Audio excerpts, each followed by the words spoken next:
Hey everybody, this is Jim at SP500Chart.com. It is Sunday afternoon, about 5:30 p.m. East Coast. I'm glad to be back on the East Coast. Before we get started, just want to remind you that the website and this video are for educational purposes only, and nothing stated at the site or in the video is intended to be used as investment advice. I can draw lines on charts, but you have to draw your own conclusions from your own research. And you should be making investment decisions that are suitable for your personal financial situation. I'm not a licensed financial professional. I'm just a guy who draws lines on charts. Usually we do a weekly review on after the close on Friday. That's kind of what this video is. But I want to start and first do a larger time frame than weekly. Matter of fact, let's do a century-long review, or close to it. Let's get started. I kind of want to start off by doing a little brainstorming. We're looking at a chart of the Dow Jones Industrials. Now, one thing to keep in mind with the Dow Industrials is the stocks that crashed when the Dow went from close to, where was it? Hold on, let me get my little tool. Close to 400, crashed down to the low 40s. Think about that. That is a 90% loss. There's the Dow up around 380, and now here's the Dow at 41 and change. Almost a 90% loss in short order. But what I'm saying is the stocks that made up the Dow back then, I'd be willing to bet that almost all of those are no longer in the Dow, because stocks rotate in and out. So that said, I still want to take a look at this chart because this is really interesting.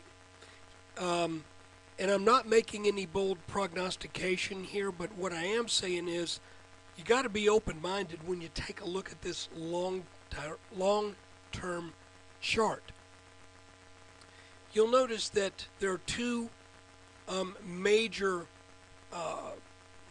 this is not really a bottom here, but if you draw from the bottom of the Great Crash that started, of course, in 29 and then bottomed out here in 32, if you run a line up to the next area where a big rally started, which would have been in 83, I think that's 83, close enough for government work, and you snap that line on up, you can see that we haven't come anywhere close to that line since then.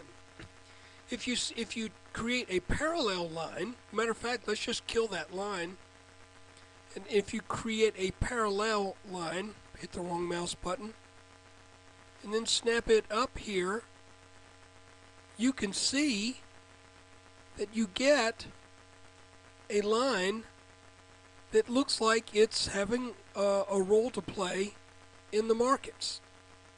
And if you alter this line just a little bit, instead of going perfectly parallel, but if you actually start on this peak back in what it looks like would have been late 36, early 37, and run it on up to the peak in 65, and then extend it on out, you can see that exuberance of the mid to late 90s just took the Dow up out of this channel.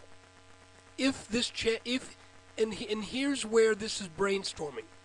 Can you trust a chart that is this long?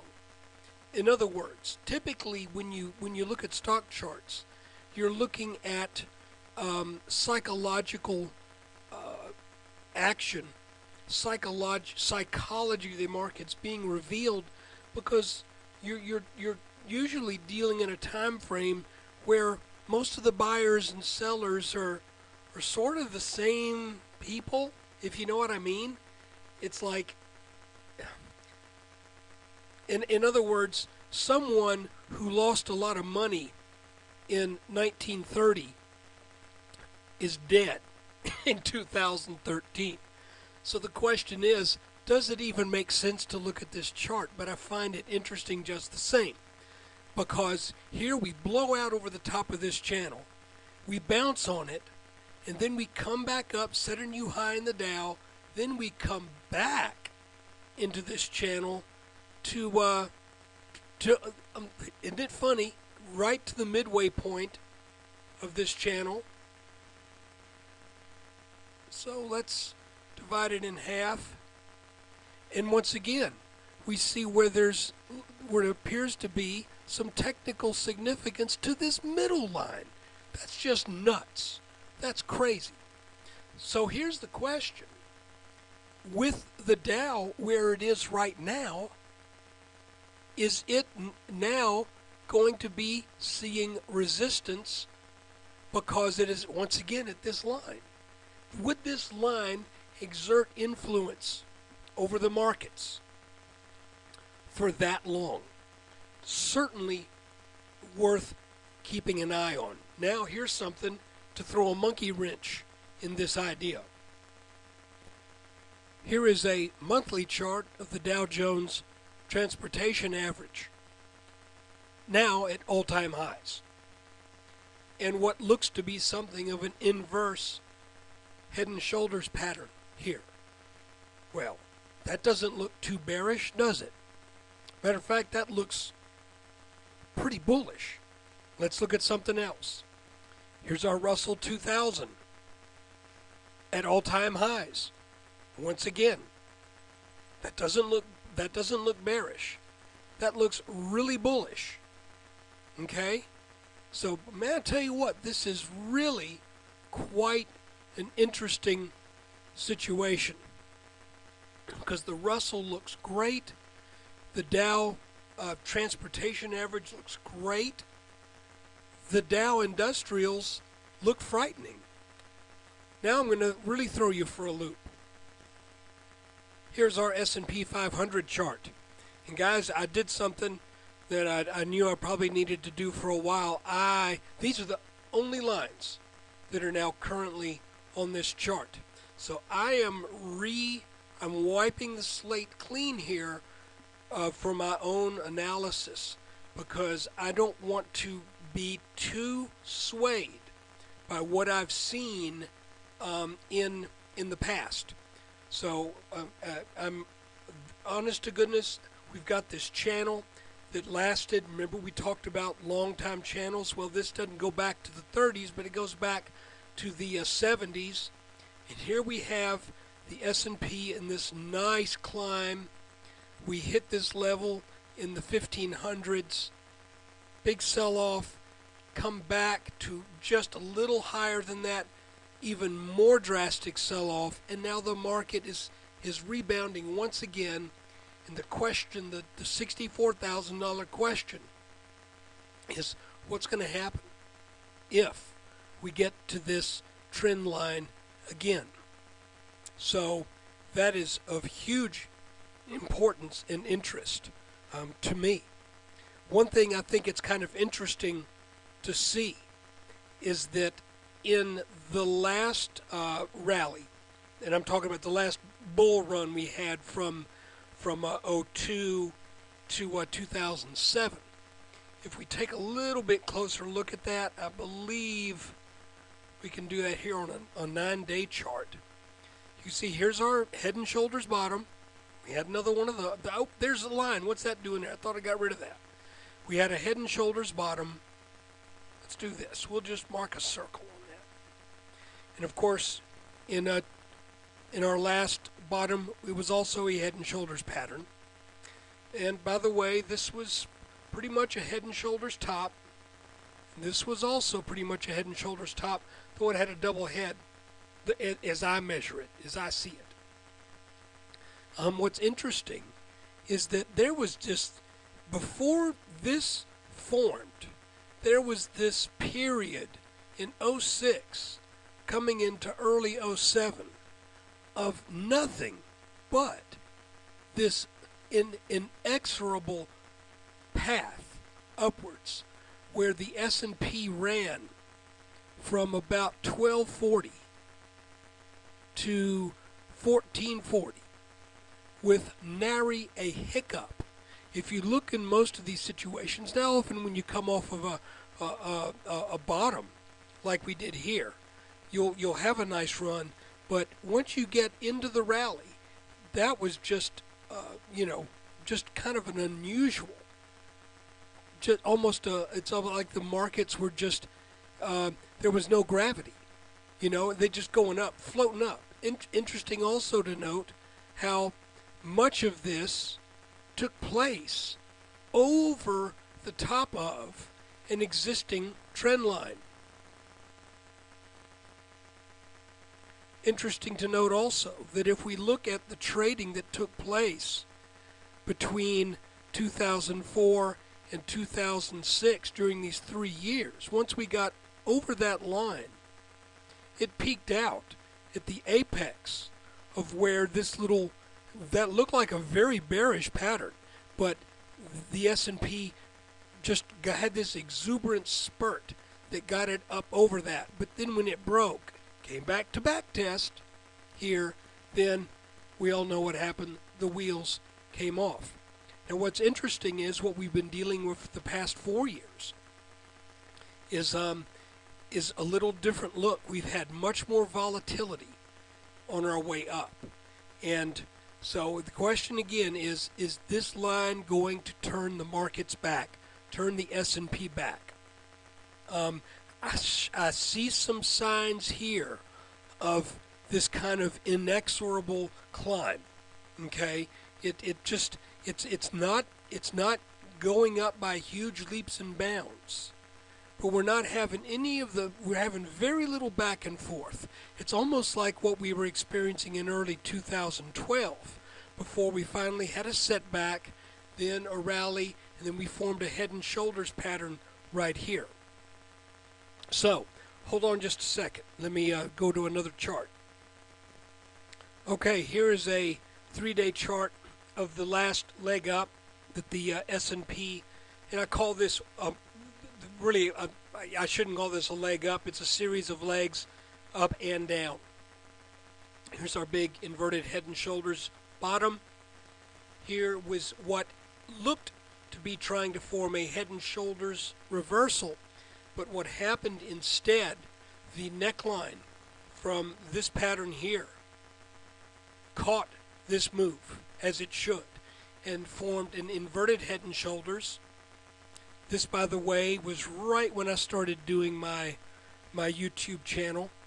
Then we come up, have a mid-corrective move right here, head and shoulders top. We all know that panned out. This was something of a mess.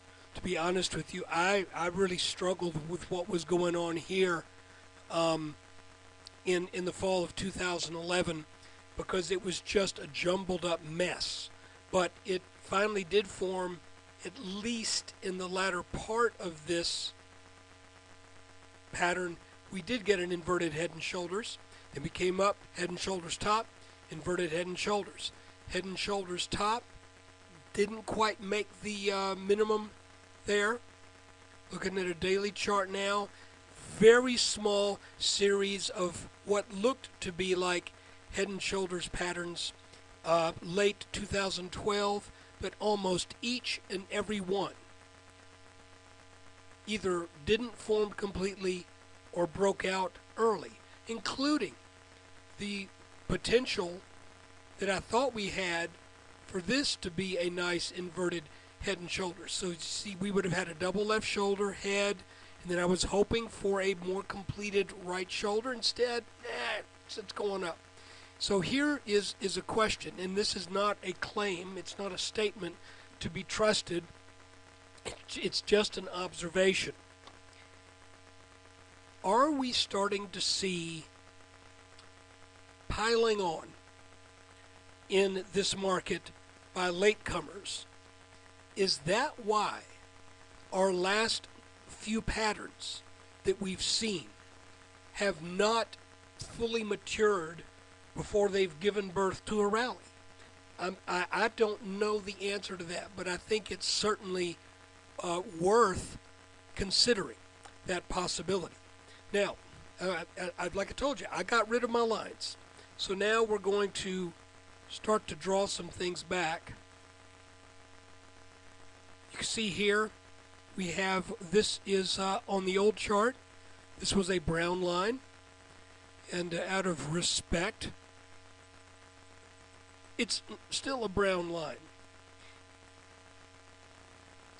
Let's draw this across our last two lows.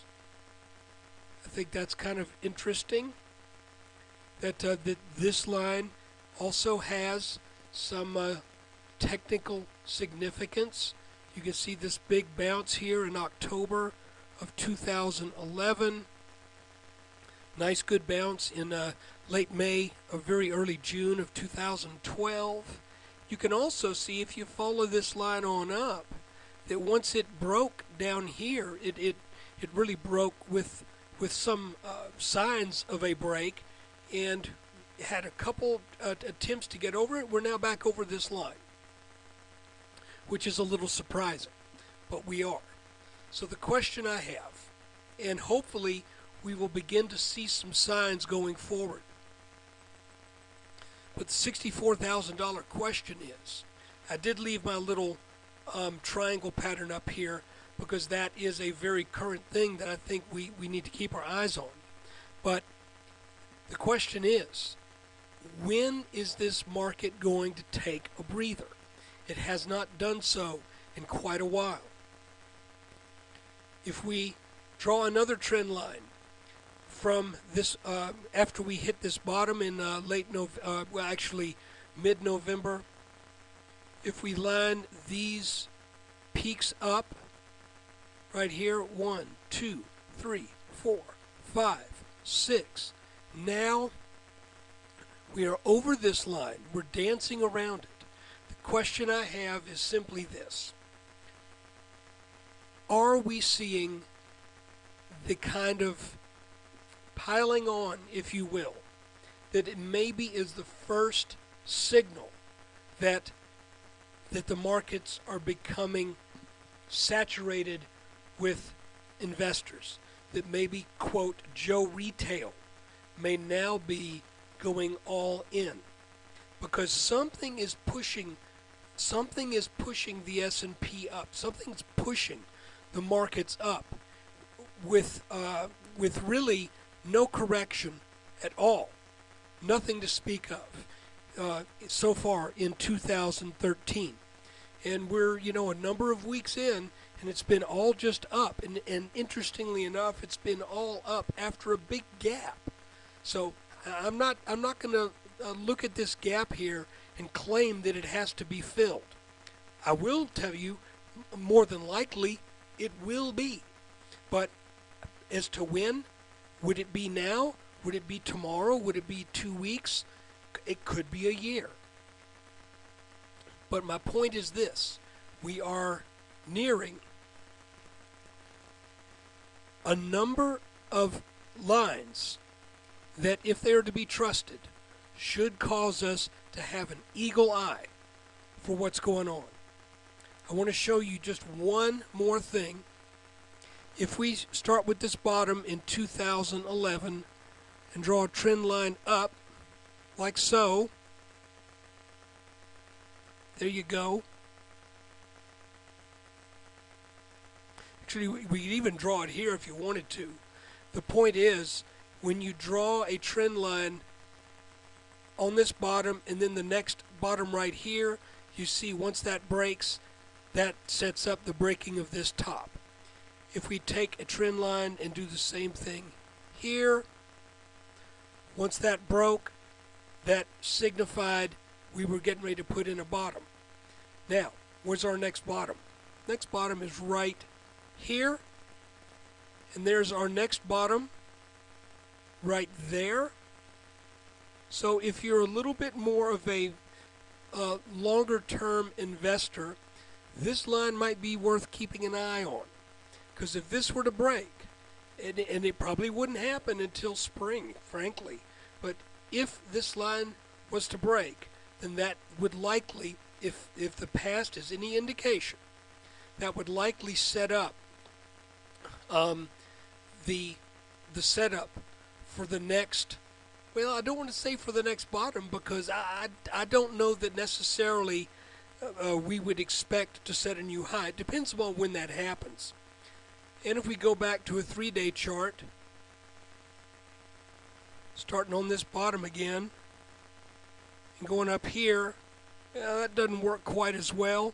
But if we go from the 3.9 low to this low that got set in early 2010, once that broke, you could see that set up the next bottom. So this line, in this case, it really does not work the same as it has the last 3 times. We've seen this happen. Now we can extend it from this low of 2009 across this inverted head and shoulders here. That worked beautifully. So guys, let's now finally take a look at the week. Okay, the week starting February 4th started with a significantly down day. And what's interesting is after we hit this bottom, which was not identified, in all fairness, until the Tuesday the 5th, we established this trend line. Then when we came back down on the 7th and started back up, we established this trend line. And this is when I made an observation that this looks like a diamond pattern. And we know that diamond patterns often serve as reversals, and that our goal now was to see which line would break first. Would it be this bottom one or the top one? Because they don't always serve as reversals, just like a head and shoulders pattern. A head and shoulders top typically sends the markets down. An inverted head and shoulders typically sends the market up. But when you have a diamond pattern, well, it's symmetrical, so you don't know. Is this up or down?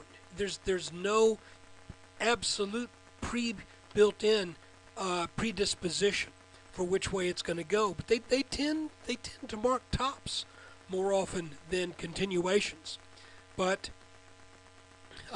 this one broke out on Friday, and we spent the entire day on Friday trading within a very narrow range.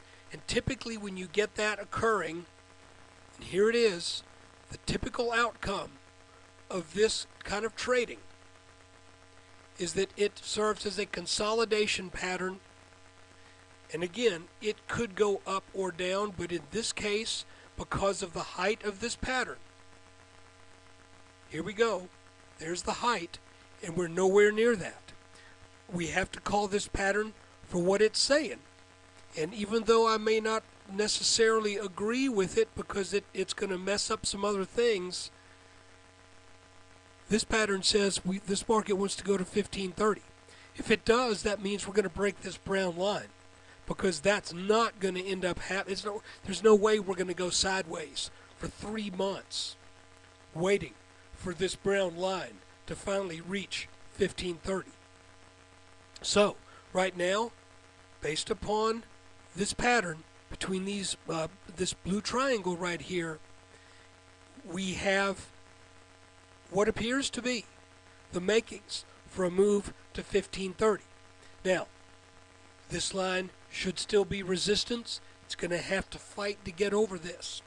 If it cannot do so, and we sell back down, be open to the possibility that this isn't the real pattern, that this is all I've got to go on right now, but be open to the possibility that we could come back to this and end up scrapping that line and saying this was not really the important thing going on here. But for now, I'm keeping it because that's the closest thing I got to go on.